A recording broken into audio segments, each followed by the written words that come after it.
and the discussion items. We'll now open the public hearing. Clerk will read the description on action item A, please.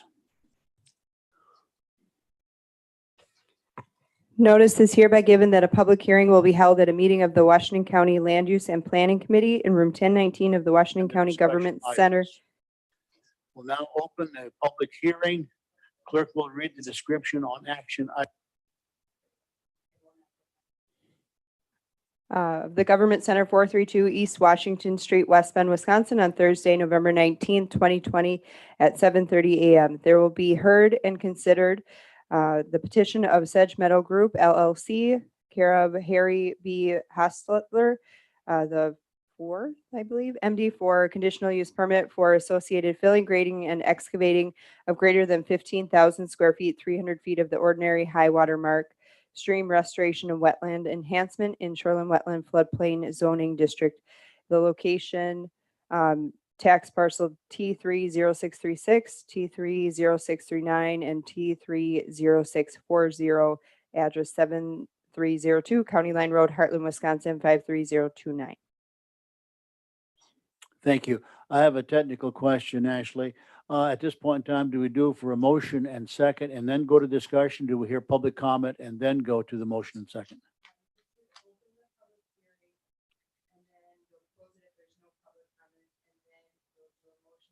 All right, that's fine. I wanted to make sure I had the procedure right. Is there anyone present here who wishes to discuss the proposal? Yes, sir. Is this on? Yes. Okay. Did you want me to explain the project a little bit, or did you get enough from the report? If you can give us a 2-minute summary, that'd be fine. Sure. And forgive me, but I forgot to grab the page number. Actually, I'm kind of flipping through the packet, but forgot to grab the page number, but it's actually on the plan C203. So there are planning to disturb more than 15,000 square feet in the shoreline zone. And this is a tributary to Mason Creek. It is navigable. The part that all you need to be concerned about, so this project is actually a very cool project if you look through the entire packet. It's a wetland mitigation bank that they are making. So wetland mitigation bank is that if you have another organization that needs to fill a wetland for a project or another, they can actually buy wetland, the amount that they would have to restore, they can actually buy into this project. So they can create the wetland mitigation bank and then basically sell credits or sell acreage as development and stuff occurs for the next, I'm not sure how long or until the mitigation bank is all sold out. But the shoreline zone, so this project is right on the county line. There's a piece of it that extends down into Waukesha County.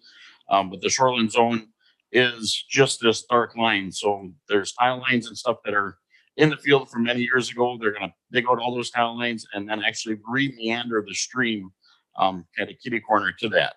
So as part of that re-meandering of the stream, the DNR, once its project's all done, they're going to have to do another floodplain study, send it back to FEMA and basically do a letter of map revision, which we might have to actually add that into our code, or basically as the floodplain changes on that, and the stream corridor and the shoreline zoning changes because of the 300-foot setback. So something we'll probably be looking at about another year from now or something like that to come back in and do any modifications and code changes.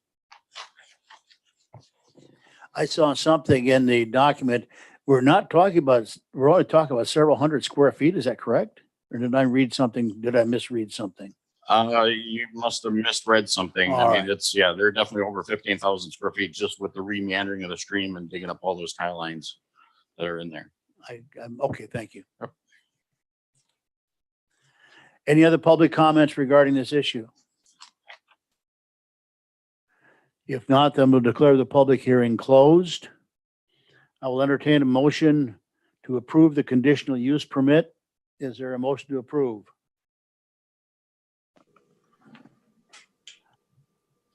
Supervisor Boltman? Joe, do you have a question or are you raising your hand? No, I was gonna motion. I'll second it. All right, all right. There's a motion and a second. Any further discussion with the supervisors? No, it's a great opportunity to bring some water quality. So all in favor.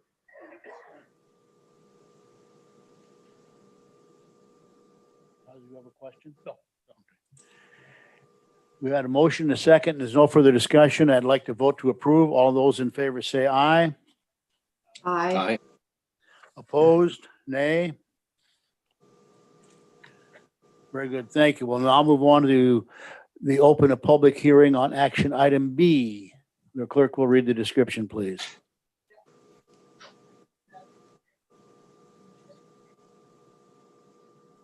Oh, I'm sorry. I misunderstood. It's an action item only. All right. Well, if that's the case, then we'll go back up to the consent agenda and start back at the top, and we'll get back down to the action items in a moment. Is there a motion to accept the items of the consent agenda as presented? So moved, Chair. Supervisor Boltman, motion. Second, was that Gallets. Brian? All right, thank you. Any discussion on the items in the consent agenda?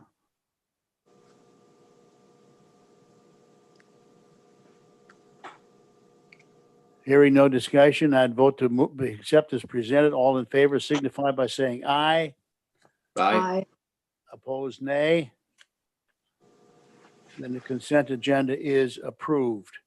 We'll move on to the presentation from Ron, and I will yield the floor to him. This would be discussion item regarding the positive Ron's discussion points. Go ahead, Ron. Thank you very much.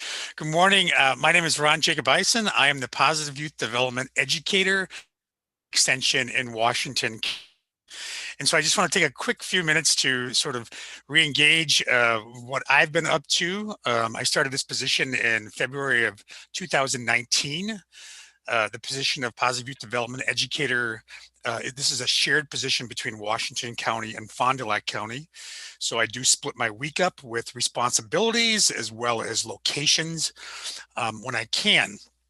So just as a little back history, I come from Illinois, which nobody has held against me so far.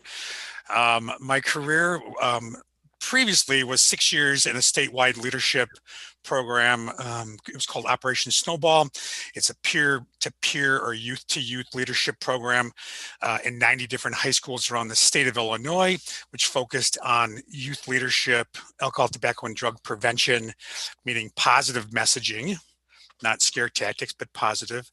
And previous to that, I had spent 20 years, which is hard to actually say out loud, as a health educator in Lake County, Illinois, which is the upper right-hand corner of Illinois, focusing on youth education around drug prevention, healthy choices, positive youth pathways to success. So I've had a great career and fun career doing that. When I started, all my hair was not here, it was all the way up here. But the position in Washington County, the focus for positive youth development is providing education to improve youth's life skills, leadership skills, and civic engagement, to develop youth and adult partnerships to address local issues. Those local issues could be risk factors or they could be protective factors in the community, and also connect and collaborate with local groups and coalitions and organizations to enhance youth-focused programming.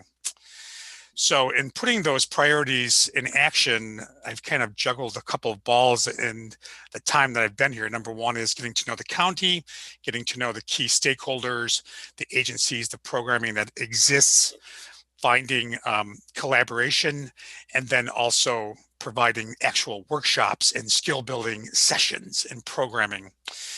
There's some really interesting things happening, obviously, with COVID, but those challenges have also created some opportunities for creativity and actually strengthening collaboration. I'm very proud of some of the engagement I've been involved with in meeting people around the county. I've actually been able to open some doors. For example, right now I'm on the Germantown's Youth Futures Board of Directors, which provides focus on healthy youth and success, avoiding the bad stuff, moving towards the good stuff, specifically AOD, alcohol and other drugs.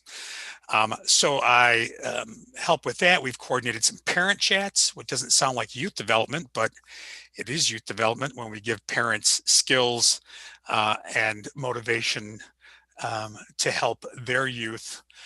Also, I'm engaged with the youth members in the committees by providing leadership, team building workshops, and attending meetings and actually doing development prior to the start of their meetings. So we're trying to do some leadership skills and get them to work better as a team so they can, follow their mission. Also engaged with Kennedy Middle School. COVID kind of took a hit as I was in the springtime getting ready to go into classrooms and also do large group assembly type presentations, again, on youth development, youth leadership, avoiding the risk factor pathway of life and finding your mission and goals. We are talking now about doing workshops and how we can sort of fit into the COVID world that people are and students are pretty fatigued with being on Zooms and how to get that information done. So, so that's great. And also Germantown High School is also, we're kind of moving towards that same thing. The Boys and Girls Club, I've collaborated with Max Roy, who's the director of operations over there. And I presented a series of workshops, three series of workshops to the youth there, which has been really successful. It also gets piped into Kewaskum, Hartford, and the Washington County sites for Boys and Girls Club. So that's cool. We did have one sort of hiccup, but in the spirit of creativity and collaboration, right now I'm actually pre-recording some of those workshops and trying to shorten them up to keep people's attention span. And so we're going to try and present those pre-recorded, which actually fits nicely into the schedule of Boys Club. So the idea is to provide some enhancement and life skill building to those youth at Boys and Girls Club without taking them off of their mission. And they also are certainly enhancing and being a big support to those schools. I'm also engaged in the Washington County Heroin Task Force Prevention Committee, which is a collaboration of many stakeholders and agencies around Washington County. Their goal is to help, to steer prevention strategies into outcome-based proven strategies that all schools can use for youth across the county.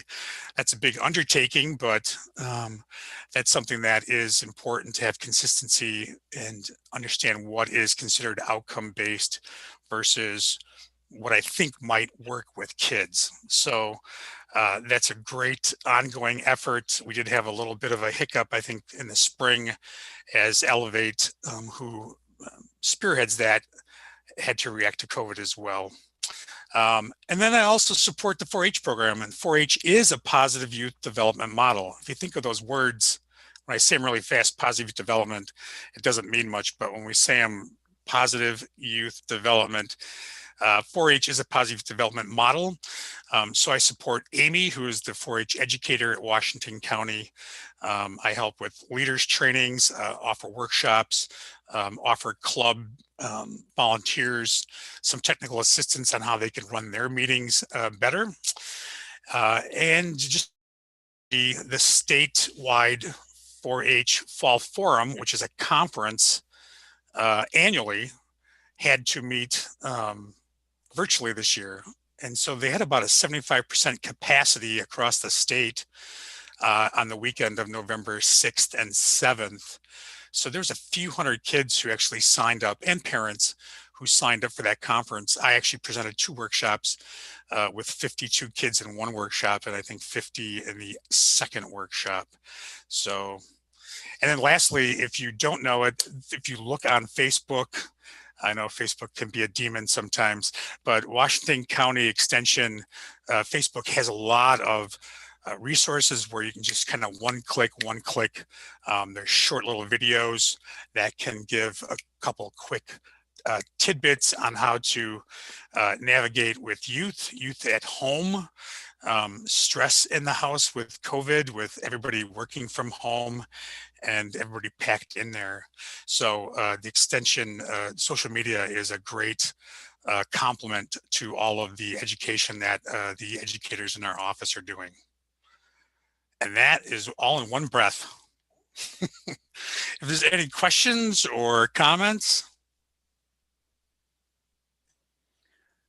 Any questions or comments from any of the supervisors?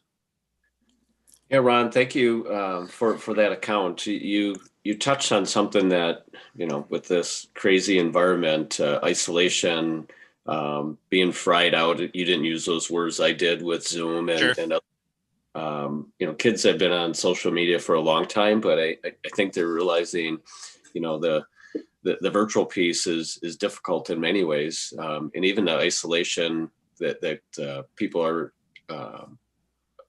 experiencing. And I'm wondering, are you and your peers seeing that from students, from youth, and is that driving, as you said, the bad things, the AOD? Well, it's seems to be my biggest connection is really with those partners and those programs that they themselves also are experiencing those things. So sometimes getting a hold of a partner that I was easily able to talk to a year ago, their priorities are on their own mission. And so sometimes they're like, I'd love to hear more about what you're doing, but I can't get to you, because we have our own priority. We are from schools and from like Germantown, for example, both Kennedy Middle School and the high school, that the students, it feels like the students who are sort of like not doing so well could end up doing a lot worse because of this gap, right? So if you're focused and motivated to sit down and do your homework, you might be more have the skills to sit down on a Zoom and perform. But if you're someone who doesn't have focus and is not doing so well, you may very well be being left behind it. And parents are communicating that they are also having a hard time with, for example, childcare or younger students if they're working from. How do they keep their kid in front of their computer or doing their homework? So the stress of getting those responsibilities done, but as far as the hearing actually what if kids are increasing their use because of during this COVID issue, I think it's kind of anecdotal that there may be some students who they're not sitting in a classroom like when they physically go to school, if they're homeschooled or if they're home doing their work, that certainly the distractions are can be negative in the sense of what their school output is. Right. That's kind of a long answer. So Yeah, I guess it's kind of anecdotal. I have a little passion, I guess, or an interest in leadership growth. So you had mentioned about the leadership programs you have. Does that include I guess any form of assessment for career aspirations? There is as far as assessment goes, for me right now, I don't know what the term is nowadays, but years past you had whole kinds of different assessments that we took in high school or even right. college, and with college career readiness and other initiatives that that schools are doing. I know Hartford has different tracks from college prep to entry jobs in any number of fields, skilled trades, etc. I'm just curious how your organization reaches out to those students so they get a better understanding of what they might be interested in. Sure. Well, some of the workshops I'm talking about are really more like individual problem solving, skill building. And so it's that sort of internal circle, whereas other curriculum through UW-Madison might focus on the larger picture. There is a program called Juntos, which is Spanish, Latino focused on pathways to success.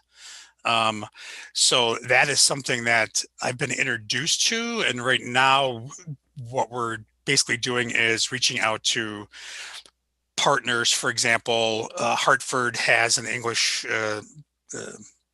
language staff member at the school, or Casa Guadalupe, to sort of say, like, here is this program called Juntos, which is actually a curriculum and is being led by someone on this extension level. So, we're trying to promote some of these programs that are available through the state and trying to see if anybody would hook into that. Also trying to meet the needs, individual needs of community, if that makes sense. Okay, thank you. So yeah, Pathways to Success, and then that Juntos, which is Latino, but it's called Secondary Pathways, is another program that offers some tried and true lessons that could be engaged. The issue is someone has to say, yeah, I want that. So we're always doing promotion while we're trying to do, if that makes sense. Thanks, Ron. You bet. Any other questions or comments for Ron? Ron, I want to say you don't have to apologize for being from Illinois. I've noticed that with the situation down there more recently, we're getting some of the top talent from Illinois is migrating to Wisconsin, and we welcome you here.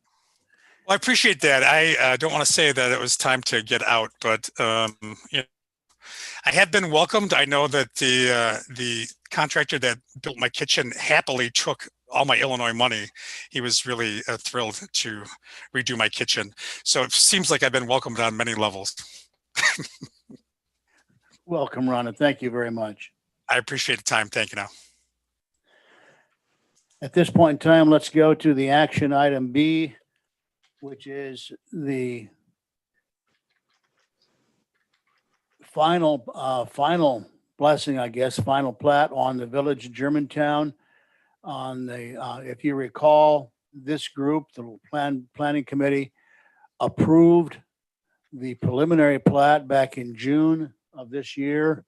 What we need to do today is get a motion and approve the final plat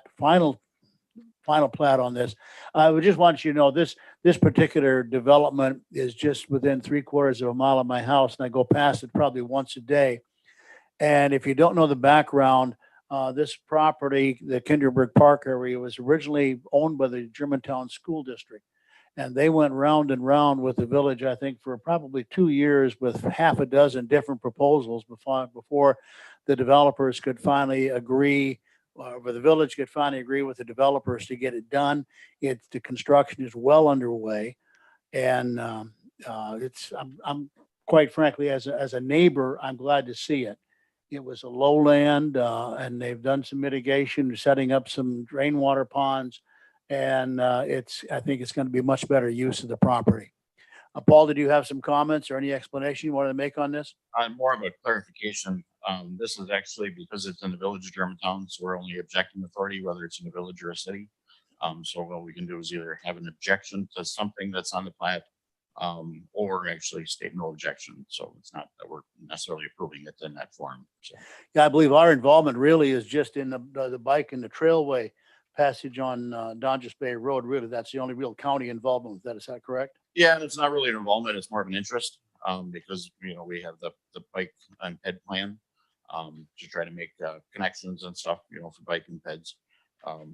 So yeah, we had sent the map, letting Village of Germantown know that the plan is the path was scheduled to be along Donges Bay Road. But there's plenty of room on the south side that they could do something as a pathway there because of the gas easement and stuff that's there. So. Thank you. I guess I got ahead of myself. Is there a motion to approve the final plat review for Kinderberg Estates? Need a motion in a second, please.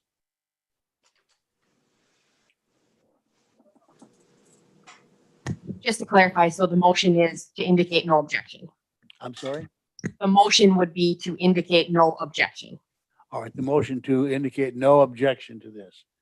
Is there a motion in a second, please? So moved. Supervisor Schultz moves. Supervisor Boltman seconds. Any other discussion? Chair, in the past, we've had recommendations from staff about particularly water runoff or other means. I didn't notice any of that this time, so I'm assuming staff is fine with what we've seen in the final plat. I know the preliminary plat already been approved. Yes, that is correct. Yep. Thank you. With no other discussion, I'd like to vote to approve. All in favor signify by saying aye. Aye. Opposed, say nay. No opposed, therefore the committee is indicating no objection to the final plat of the Kinderberg subdivision. That concludes our business meeting today. Our next meeting will be on Thursday, December 17th at 7:30 a.m. Notice that this is 1 week earlier than typical. Again, as we move this meeting today up by 1 week because of the Thanksgiving holiday, the December meeting is being moved up by 1 week because of the Christmas holiday. This meeting is adjourned, and happy Thanksgiving to everyone, no matter how you're going to celebrate it. Thank you. Aye.